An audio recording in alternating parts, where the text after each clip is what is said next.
स्वागत है आप सभी का आपके अपने एक्सीलेंट क्लासेस में। डेली करंट अफेयर्स के लिए चैनल को सब्सक्राइब करना बिल्कुल भी मत भूलिएगा। आते हैं क्वेश्चन नंबर फर्स्ट की तरफ।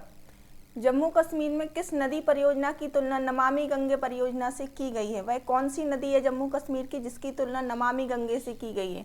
यह भारत की कुछ महत्वपूर्ण नदियों के मैप हैं। जैसे कि मैप में दिखाया गया है कि जम्मू कश्मीर से कितनी नदियां वहां से होकर गुजरती हैं और कुछ पाकिस्तान और कुछ गुजरात में चली जाती हैं। जैसे कि यहाँ की देविका नदी है जो यहाँ पे उधमपुर जिला है, वहाँ पर जो पहाड़ी सोत महादेव मंदिर है वहाँ से यह नदी निकलती है देविका नदी, और जाकर पंजाब में रावी नदी से मिल जाती है।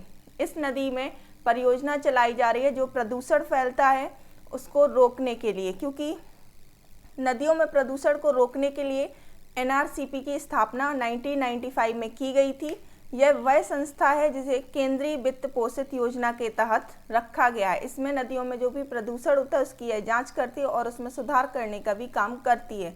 और यह जो परियोजना है इसकी कुल लागत 190 करोड़ है। तो 190 करोड़ की यह परियोजना है और यह परियोजना है देविका नदी परियोजना। और 2020 में इस नदी पर एक पुल का उद्घाटन भी किया गया था। आते हैं नेक्स्ट क्वेश्चन पर। अंतर्राष्ट्रीय ऊर्जा एजेंसी, हाल ही में आपने जैसे देखा था कि आईईए ने 2023 तक भारत में अपनी जो ऊर्जा का उपभोक्ता देश बन जाएगा, वह 2030 तक इसकी डिमांड 25% बढ़ जाएगी। तो कितने परसेंट इसमें वृद्धि हुई है ये हमें बताना है परसेंट में। तो 10% की वृद्धि हुई है। अंतर्राष्ट्रीय ऊर्जा एजेंसी द्वारा विश्व ऊर्जा निवेश 2021 के अनुसार 2021 में वार्षिक वैश्विक ऊर्जा निवेश में 10% की वृद्धि हो जाएगी। और जहां तक हमारे प्रधानमंत्री और जहां तक कोशिश करी जा रही है कि यह ऊर्जा जो उत्पादन हो यह अक्षय ऊर्जा हो, जिसमें अक्षय ऊर्जा का ज़्यादा प्रभाव हो, जीवाश्म ईंधन का प्रभाव कम किया जाए और अक्षय ऊर्जा का प्रभाव ज़्यादा से ज़्यादा बढ़ाया जाए। 2 दशकों में भारत की ऊर्जा जो है वह 25% बढ़ जाएगी 2 दशकों में। हाल फिलहाल में 10% बढ़ी है, आगे 2 दशकों में 25% बढ़ जाएगी। हमसे आगे होंगे चीन, अमेरिका और यूरोपीय संघ। यूरोपीय संघ को हम 2023 तक पछाड़ देंगे। तो इसका राइट आंसर है 10%। आते हैं नेक्स्ट क्वेश्चन पर। ओलावृष्टि रोधी बंदूक परीक्षण, ये एक नया परीक्षण है जो स्वदेशी भी है और देखने में और सुनने में बहुत ही अलग है। इसका प्रयोग किया गया है हिमाचल प्रदेश में। जैसे कि ये इंडिया का मैप है जिसमें आप हिमाचल की लोकेशन देख पा रहे हैं, तो यह प्रयोग किया गया है हिमाचल प्रदेश में। ऐसा इसलिए किया गया है क्योंकि यहाँ पर जो सेब और नाशपाती की फसल होती है, इन पे जब ओला पड़ता है तो उन पे दाग बन जाते हैं और वह फसलें खराब हो जाती है। कहीं किसी किसी क्षेत्र की फसलें तो पूरी ही तरह नष्ट हो जाती हैं, जिससे किसानों को बहुत ज़्यादा नुकसान होता है। इसको बचाने के लिए सरकार ने एक स्वदेशी रूप से विकसित एंटी हेल गन का प्रयोग किया हुआ है। यह गन कैसे कार्य करती है तो मैं आपको बता दूं।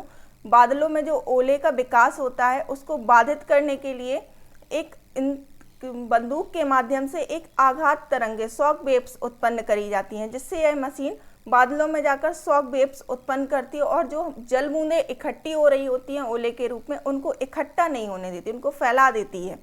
तो जल बूंदें ओले में ना बदलकर सीधे बारिश के रूप में पानी की बूंदों के रूप में नीचे गिर जाती हैं, जिससे खेती को कम से कम नुकसान होता है। उन पे ओले गिरते हैं तो उन पे दाग बनते, पानी की बूंदें ये फसल सह जाती हैं। तो इसका राइट आंसर है हिमाचल प्रदेश। आते हैं नेक्स्ट क्वेश्चन पर। मालदीव के विदेश मंत्री अब्दुल्ला शहीद को हाल ही में संयुक्त राष्ट्र महासभा के कौन से सत्र का अध्यक्ष चुना गया है?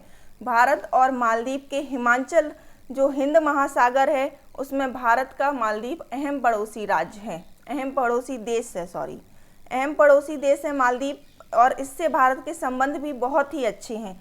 तो यहाँ के जो विदेश मंत्री हैं इन्होंने 76वें सत्र का अध्यक्ष चुना गया है। इन्होंने किसकी जगह ली तो इन्होंने जो यूएनजीए है उसके अध्यक्ष हैं जो बोल्कन बेजिकर, उनकी जगह ली है। और ये वही बोल्कन बेजिकर है जिन्होंने जब कश्मीर मुद्दा हुआ था तब उसमें भारत का साथ ना देकर पाकिस्तान का साथ दिया था। तो अब भारत के तरफ के लोग, भारत के सपोर्ट के लोग वहां पर अध्यक्ष बन चुके हैं। इसके लिए भारत ने उनकी जीत पर खुशी भी जाहिर करी है। और इन्होंने मालदीव ने कुल 143 वोट से जीत हासिल करी है और अफगानिस्तान को 48 वोट मिले थे। तो मालदीव कितने वोटों से जीता है? 143। ये क्वेश्चन भी पूछा जा सकता है। आते नेक्स्ट क्वेश्चन पर। नीति आयोग और पिरामल फाउंडेशन ने हाल ही में कितने आकांक्षी जिलों में सुरक्षित हम सुरक्षित तुम अभियान शुरू किया है? हाल ही में कोविड-19 की वजह से जितना भी नुकसान हुआ है, सरकार धीरे धीरे योजनाएं, अभियान चला के उन चीज़ों को कम करने की कोशिश कर रही है। नीति आयोग और पिरामल फाउंडेशन ने 20 लाख नागरिकों को कोविड होम केयर की सहायता देने के अनुसार उनका उद्देश्य है कि देश के 112 जिलों आकांक्षी जिलों में यह अभियान शुरू किया जाए। 112 आकांक्षी जिलों में यह अभियान शुरू करने की तैयारी है। और इसका नेतृत्व कौन करेगा? तो इसका नेतृत्व करेंगे 1000 से अधिक स्थानीय एनजीओ। जो एनजीओ कार्य करते हैं वह 1000 से अधिक होंगे जो इसमें जुड़े होंगे। और इसकी साझेदारी में जो जिला मजिस्ट्रेट होता है वह अपने ज़िले की निगरानी रखेगा। और कार्य करने के लिए होंगे ये एनजीओ जो घर घर जाकर इस योजना को शुरू करेंगे, लोगों को जागरूक करेंगे कि हाल फिलहाल में कोरोना अगर हमारे बीच नहीं है, हर चीज़ खुल चुकी है, लॉकडाउन खुल चुका है, तब भी हमें सुरक्षित रहना है, तब भी हमें मास्क, सैनिटाइजर, हर चीज़ का उपयोग करना है। आते नेक्स्ट क्वेश्चन पर।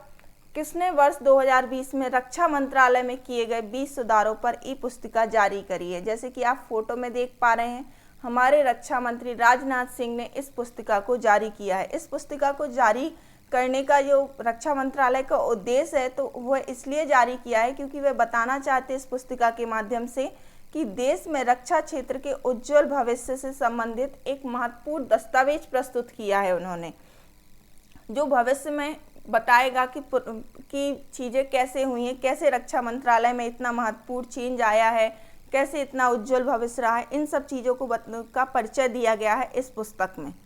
तो इसका राइट आंसर है राजनाथ सिंह। आते हैं नेक्स्ट क्वेश्चन पर। बॉम्बे स्टॉक एक्सचेंज, ज़्यादातर सभी जानते होंगे इसके बारे में।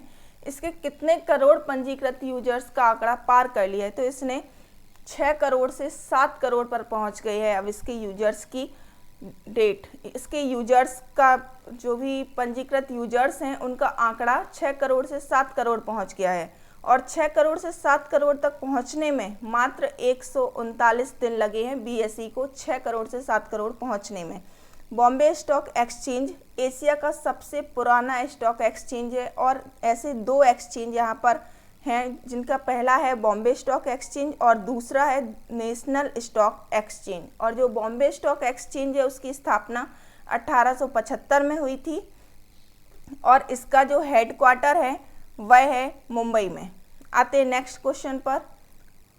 फ्रांस की अथॉरिटी ने ऑनलाइन एडवर्टाइजिंग बिजनेस में अपने मार्केट की पावर का गलत इस्तेमाल करने के लिए किस कंपनी पर जुर्माना लगाया है? तो फ्रांस की अथॉरिटी ने जुर्माना लगाया है गूगल पर। फ्रांस ने कहा है कि जो गूगल के माउंटेन व्यू की कैलिफोर्निया वाली कंपनी है उसमें फ्रांस ने जांच की और उसने पाया कि गूगल ने ऑनलाइन एडवर्टाइजिंग बिजनेस में अपने मार्केट की पावर का गलत इस्तेमाल कर रहा है गूगल, जिसे देखते हुए उसने कंपनी पर 195 करोड़ रुपए का जुर्माना लगा दिया है।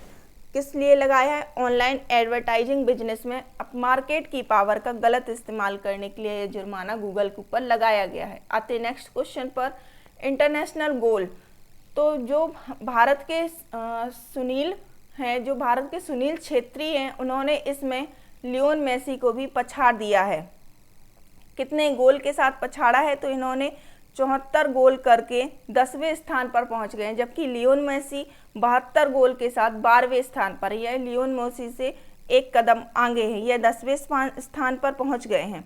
ऐसा कब हुआ है? तो भारत ने जो बांग्लादेश है उसको 2-0 से हराकर फीफा वर्ल्ड कप 2022 और एशिया कप 2023 के संयुक्त क्वालिफायर में इन्होंने पहली जीत हासिल करी है। भारत के लिए बहुत ही गौरवान्वित करने वाला समय है। इन्होंने भारत के लिए एक बहुत ही अच्छा काम किया है। आते नेक्स्ट क्वेश्चन पर। महात्मा गांधी की परपोती आशीष लता राम गोविंद को हाल ही में धोखाधड़ी के मामले में दक्षिण अफ्रीका में कितने वर्ष की जेल हुई है? तो यह मशहूर मानवाधिकार कार्यकर्ता इला गांधी और मेवा राम गोविंद की बेटी हैं, जिन्होंने इनके ऊपर आरोप लगाया गया है कि एक व्यवसायी हैं SR महाराज, जिनको इन्होंने धोखा देने के आरोप में इन पर ये जो जेल हुई है इनको इन्हीं पर धोखा देने के आरोप पर हुई है, क्योंकि अदालत ने इन पर केस किया है कि 60 लाख रेंट की धोखाधड़ी के मामले में इन्हें 7 साल की सजा हुई है। दक्षिण अफ्रीका की डरबन जेल में डरबन की अदालत में यह फैसला सुनाया गया है। आते नेक्स्ट क्वेश्चन पर। ये आज का लकी क्वेश्चन होगा। पश्चिमी असम के रायमोना फॉरेस्ट रिजर्व को हाल ही में राज्य के कौन से राष्ट्रीय उद्यान के तौर पर अधिसूचित किया गया है? असम में पहले से कितने राष्ट्रीय उद्यान उपस्थित थे और यह राष्ट्रीय उद्यान कौन से वे नंबर का है, ये हमें बताना है। आज के लकी क्वेश्चन का जवाब देकर आप हमारे लकी विजेता बन सकते हैं। Thank you for watching. Have a awesome day. पढ़ते रहिए, बढ़ते रहिए।